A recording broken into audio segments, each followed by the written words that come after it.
These are the printmaking projects that I do with my students from kindergarten through 5th grade. We use a variety of techniques through the years. It's part of my plan to make sure that every student at every grade level gets experience with these 9 mediums. Some of these projects you might not consider traditional printing, but the things I'm trying to teach with printmaking are: 1, a print is transferring the image. When you do a painting or a drawing, you're doing it on that piece of paper and it stays on that piece of paper. But with printmaking, you're putting the color on one surface and transferring it to another. Also, that it can be repeated. When my students are making prints, I want them to do it over and over and over again. And finally, there is a lot of trial and error in printmaking. For those artists that like to tightly control everything, it can be a bit of a challenge to sort of let go and see what's going to happen. My kids that love to experiment love printing. My teaching philosophy is rooted in the studio habits of mind, and printing is a great exercise in many of these, specifically engage and persist. Sometimes it frustrates students that the print didn't come out correctly. Some want to give up. But I tell them that print artists sometimes have to make dozens and dozens of prints until they get the one that they're happy with. So messing up, starting over, throwing things away, that's just part of the printing process. Now, let's talk about my projects. In kindergarten and 1st, we do stamping. Kindergarten, we're just stamping all over the place. We don't really have a plan. We're just enjoying the discovery of the color and the pattern and being able to transfer that design. As you can see, my students are very enthusiastic. In 1st grade, I'm trying to get them to do a pattern. And when I do my presentation, talking them through different patterns, they're right on it. They know exactly what. In practice, however, they often get so excited about the stamps that I have to keep reminding them that we're looking for a pattern. But cutting the paper into these long strips helps. This is how I do it. I put thin sponges on cafeteria trays. These are Swedish dishcloths. I get them on Amazon. They make really good stamp pads. I use them for the week that I'm doing stamping with both the kindergartners and 1st, and then throw them away. And I use them with watered down liquid watercolor. Each class, if they're dried out or running out of ink, I just either refresh them with a little water or some color. And I also flip that pad over at the beginning of each class, and that keeps them all active and fresh. I like these because they're so big and you can get a lot of little hands in there. And it's way cheaper and less messy than buying regular stamp pads. If any of these get muddy from mixed up colors, you just run them under the sink, squeeze them out, and start again. I have a huge collection of rubber stamps, and I've never bought one, but I'm always encouraging people to donate their leftover craft supplies to the art room, and rubber stamps is something that I get very often. This is a new batch that I just received, and this is what they look like after about 1 class. But I just put tubs of mixed up stamps around on all the tables. This is quick, easy, cheap, very fun. The kids love it. In 2nd grade, when we're on our Symmetry unit, we do these Symmetry paint plots. For these, you're going to need a paper to print on, and I prefer sort of a slick paper. Thin brochure printing paper is good. Also, finger paint paper is really good. The reason is you don't want the paint to soak in too much. Sometimes if you use a real absorbent paper like a construction paper, when you put the ink down and fold it, when you open it up again, it sticks and tears. A slick paper will avoid that. You're also going to want a bigger piece of construction paper, or I usually use newsprint, that you can fold into a folder that you can put underneath to catch any paint from squeezing out the sides. You're going to fold both the mat and the printer paper. What I usually do is I fold all of the mats and have them around the table, and then I have each student fold a piece of paper, put their name on it before they come to the printing station. Tempera, acrylic, finger paints will all work for this. You definitely want a paint that has a thick body because we're going to be squishing things out. Finger paint is ideal because it's very slippery, but this is the only project I would use it for, so I don't buy finger paint just for this. I put my paint in little muffin tins, and I have them scoop out the paint with popsicle sticks. I choose popsicle sticks because I want to control how much paint they get. If it were in a squeeze bottle, they would be all over the place. Even a spoon is going to put too thick. If you use a paintbrush, they're going to spread it out in a way that you don't want.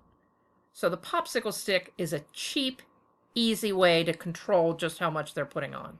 I have all my students working at their table at individual projects, and then I call them up. I can take 6 at a time at my printing table. I have them take that stick and smear on paint just on one side. Then they fold the inside paper, the outside paper, smooth it all out with their hands, and open it up. Here's my setup. You can see that are all my folders that are for the outside, and you can see my paint and sticks, and that's my paint all ready to go. And here they are working. You can see I can easily get 6 people around my table. I've got the pans, just 3 pans on the table, 1 for every 2 people. Then we fold, and voila. If everything is running smoothly, everybody in the class has time to make 3 prints. So their first one is usually very delicate, and then their second one will usually be a hot mess, and by the third one they've figured out just how much paint to use and where to put it for some really interesting effects. So this kind of printing is really heavy on the transfer. You can't really repeat it. Each one is unique. This next one certainly isn't traditional printing, and each one is a one of a kind, but we do transfer the paint through many layers of paper, and we have to have a lot of trial and error. This is absolutely one of my favorites, and the kids love it. You want to use quality name brand paper towels. The Dollar Tree are too thin and they fall apart, and my first year I used the heavy duty sort of contractor towels, but they just don't have the absorbency. So something like a Brawny, Scott, Bounty, that's going to be the ideal weight. Liquid watercolors, pipettes, big newsprint to catch all the drips. I use color-coded cups that I put the watercolor in, a little watered down, and some rubber bands. The way this works is the students fold up the paper towels into different shapes, triangles, squares, rolls. They take the pipettes and squeeze the color onto the paper towels. The rubber bands are really only there to hold the shape together. They don't really create a resist. And then they carefully take off the rubber bands and open up the print. And you can see the way you fold it affects what design you're going to get. I challenge them to do at least 5 different types of folds. What they're learning here is how much paint is too little, how much paint is too much, how the fold affects their print, how colors work together. They will often use too little color on their first one and be disappointed, but as they get going and get excited, they often get to the point where they put in so much color that it just comes out an icky mess, and then they naturally back off. So that experimentation, that trying again and again to control the fold of the paper and the amount of the color and the location of the color to see how that is going to affect the outcome, and they really can't see until they open it up. It's a surprise. In 4th grade, we do the more traditional marker prints. I'm sure many of you are familiar with this. Many probably do it, and there are many different ways to do this. For this project, you're going to need foam trays or foam plates. You need water-based markers. You can't use Sharpies for this because it has to be something that dissolves in water. I use newsprint to soak up all the water. Some people use sponges for this. I use spray bottles. Now for the trays, you can go a couple ways. You can buy these trays at the Dollar Tree. You're going to have to cut off the sides to make them flat. Or you can also buy foam that's specifically made for this purpose. This Innovart foam is in all the supply catalog. However, if you buy these plates, it's going to cost you $16 for 30 plates. And if you go to the Dollar Tree, it's going to cost you $1.25. Plus, I think those Innovart plates are too flimsy and thin. The foam plates from the dollar store are thicker, a little bit sturdier. If you do buy foam plates, though, not this brand, but if you buy another brand, you have to watch out for logos. A lot of these meat trays have something stamped on the bottom of it. And if the students make their art on the same side that has the stamp on it, that Fred's meat tray is going to come out in their print. So if you're going to use the meat tray, the first thing you do is cut off the edges. Students draw their design on the foam.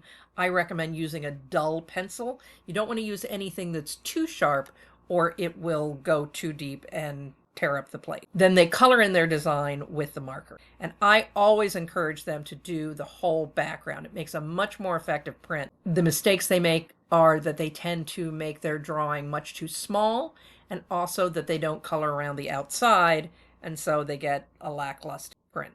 I usually have enough of these plates that they can make 2 or 3 in a class. So here's where the controversy comes. Your results will vary. I like to spray directly on the plate, and I show them the distance that they need to hold the spray bottle and how to coat evenly.